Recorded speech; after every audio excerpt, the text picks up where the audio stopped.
1 मई से झारखंड में जनगणना का कार्य शुरू हो रहा है और डिजिटल प्रक्रिया को लेकर लगातार जो है सो विभिन्न प्लेटफॉर्म के माध्यम से प्रेस वार्ता का आयोजन कर लोगों को जानकारी दी जा रही है कि किस तरह से इस बार जो है सो जनगणना का कार्य होगा और इस बार डिजिटल जो है जनगणना का कार्य किया जाएगा। 15 दिन जो होगा वो स्वयं से आप भर सकते हैं कि क्या क्या आपके पास उपलब्धता है। सबसे पहले मकानों की गिनती होगी, मकान नंबर दिया जाएगा और इसी को लेकर रांची नगर निगम के द्वारा आज एक प्रेस वार्ता का आयोजन किया गया, जिसमें मेयर रोशनी खलको मौजूद रहे। उन्होंने कहा 2011 के बाद जनगणना देश में नहीं हुई, जिससे कई विकास कार्य जो है सो रुका पड़ा हुआ है। अगर जनगणना समय पर पूरा होता है तो योजनाओं को बनाने में सरकार को सहूलियत होगी और आगे हम लोग और जो है विकास कार्य को तेजी दे पाएंगे। मौके पर क्या कुछ कहा, आइए आपको सुनाते हैं। बहुत लोग ऐसे होते हैं जो अपना पेमेंट खुद करते हैं, होल्डिंग टैक्स।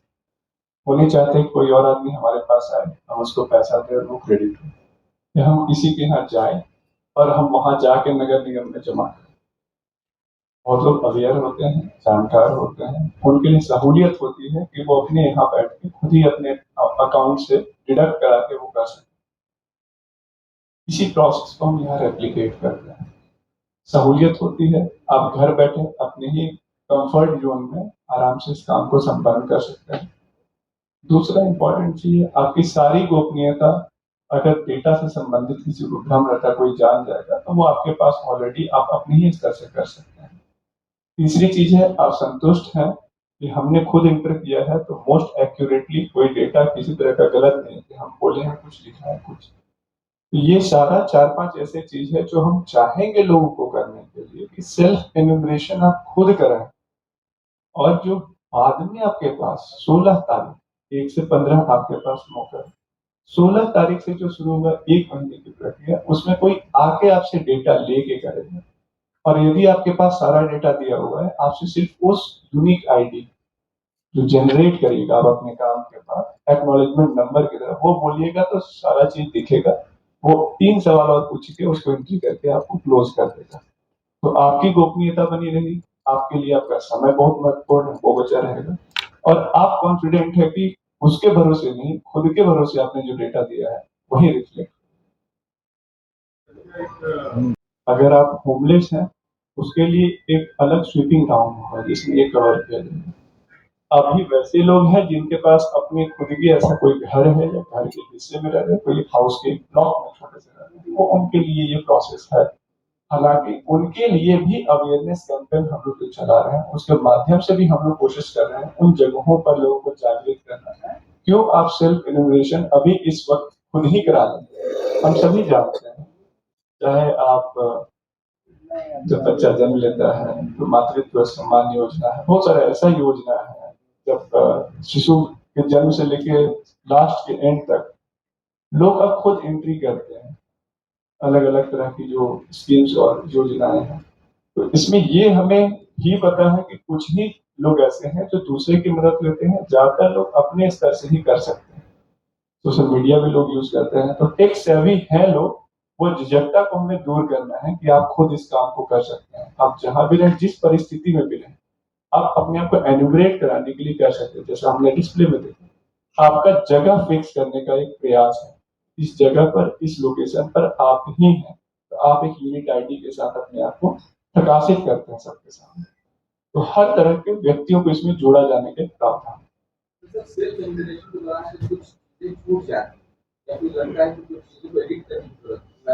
उस यूनिक आईडी के बाद आप अपने 15 दिनों में खुद चेंज कर सकते हैं, दोबारा लॉग इन कर। जैसे अभी किए, 1 घंटे बाद हमें लगा हमें डाउट है कुछ गलत है, दोबारा खोलेंगे उस चीज को चेंज करेंगे। मान लेते हैं 15 दिन के बाद आपका काम हो गया, 15 के बाद भी आपको लगता है फ्रीज हो गया, आप फिर जब दोबारा आएगा उस समय भी आप उस चीज को बोल के उनसे उस काम में मदद ले सकते हैं, जब 1 महीना का प्रयास दूसरे के माध्यम से होगा। देखिए, नेटवर्क का इसमें कोई जरूरत ज्यादा नहीं है।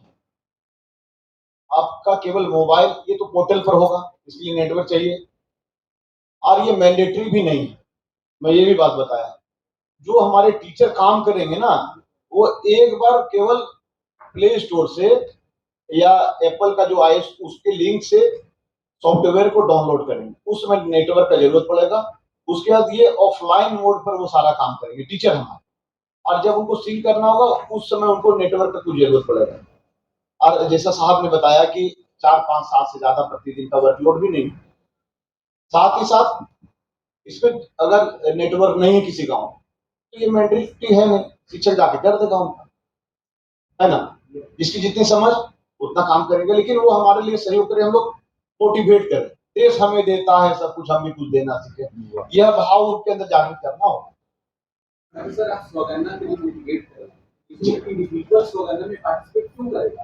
उसको वहाँ पे टाइम जाएगा, उसका सब डिटेल्स देगा और वो सोचेगा जब जनगणना के लिए लोग पहुंचेंगे उसके पास तो वो क्यों उसमें पार्टिसिपेट करेगा? वो इसलिए पार्टिसिपेट करेगा ना सर, जैसे आप यहाँ उपस्थित हुए, आपको एक भाव आया अंदर से कि मुझे भी समाज के लिए कुछ करना है। बहुत सारे मीडिया तो नहीं आए लेकिन आप यहाँ उपस्थित हुए, तो यही भाव जागृत करना होगा उनके अंदर कि राष्ट्र काम, अगर हम जैसे मेरे घर में कोई अगर न कराने आया, मान लीजिए किसी छोटे से बच्चे का ही, हम आपके घर में 5 बच्चे हैं, मैं पूछ रहा हूँ कि कितना उम्र है, तो मानसिकता यह है ना कि 5 वर्ष 10 वर्ष ये बोलते हैं, लेकिन 3 वर्ष 3.5 वर्ष 4 वर्ष 2 वर्ष इस बोलने में हम लोग चूक जाते हैं।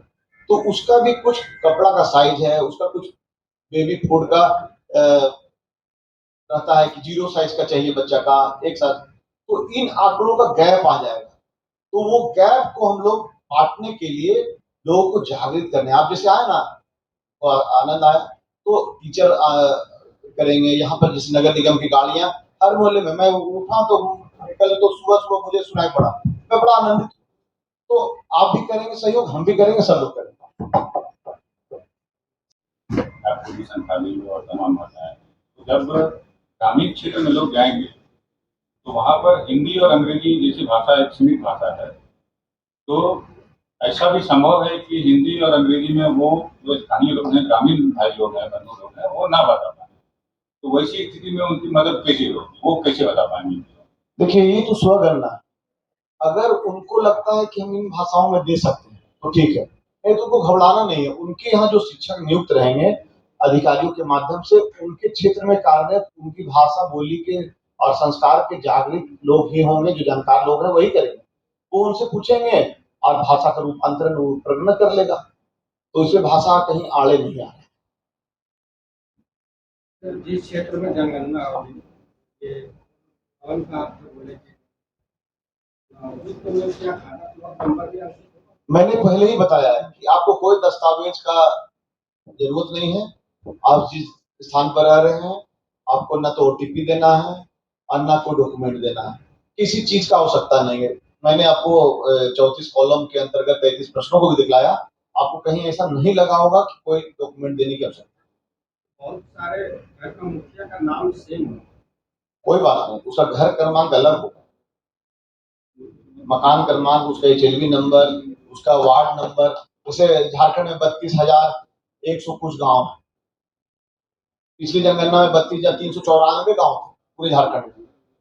तो ये जो भी डेटा आएगा डिस्ट्रिक्ट वाइज, ब्लॉक वाइज, नगर निगम इकाई वाइज, नगरीय इकाई वाइज, तो इस तरह से फिल्टर होकर रहेगा और उस वार्ड, उस EB, उस गांव, उस नगरीय क्षेत्र, उस जिले का वो अलग आंकड़ा होगा। जिले में भी बहुत सारे। सबसे पहले तो मैं केंद्र सरकार, भारत सरकार और राज्य सरकार दोनों को तहे दिल से धन्यवाद देती हूँ कि इतनी अच्छी पहल हो रही है। आप देख रहे होंगे कि 2011 के बाद जनगणना नहीं हुई है और जनगणना नहीं होने की वजह से कोई भी कार्य हम लोग उस मापदंड में नहीं कर पाते हैं जिस मापदंड में करना होता है। आज अगर हम लोग रांची नगर निगम की स्थिति देखें तो इसकी जो लोगों का क्राउड है वो बढ़ता ही जा रहा है। क्षेत्रफल तो उतना ही रहा, लेकिन लोगों की संख्या बढ़ गई, बड़े बड़े अपार्टमेंट बन गए, बहुत सारे नए घर बन गए, लेकिन हमारी संख्या वही है। तो कोई भी कार्य करने से पहले या कोई भी कार्य योजना आती है तो उसे हम लोग इम्प्लीमेंट करने में हमें सहूलियत नहीं मिलती है, क्योंकि योजनाएं हम लोग छोटे स्तर पर कर रहे हैं।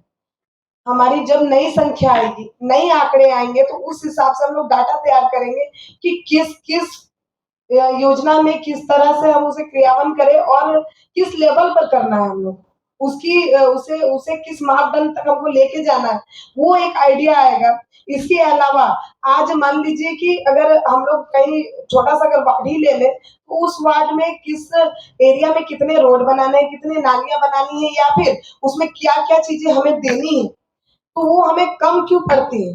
क्योंकि अब एरिया डेवलप नए-नए एरिया बहुत सारे डेवलप हो गए हैं और वो एरिया पहले वैकेंट था, खाली था, तो कोई दिक्कत नहीं थी। लेकिन आज वहाँ जनसंख्या बढ़ गई है, वहाँ चीज़ें बढ़ गई हैं। अब उनके लिए हमें प्रयास करना है। तो ये एक आंकड़ा जो आएगा उससे हमें बहुत सहूलियत होगी आगे के प्लान करने के लिए।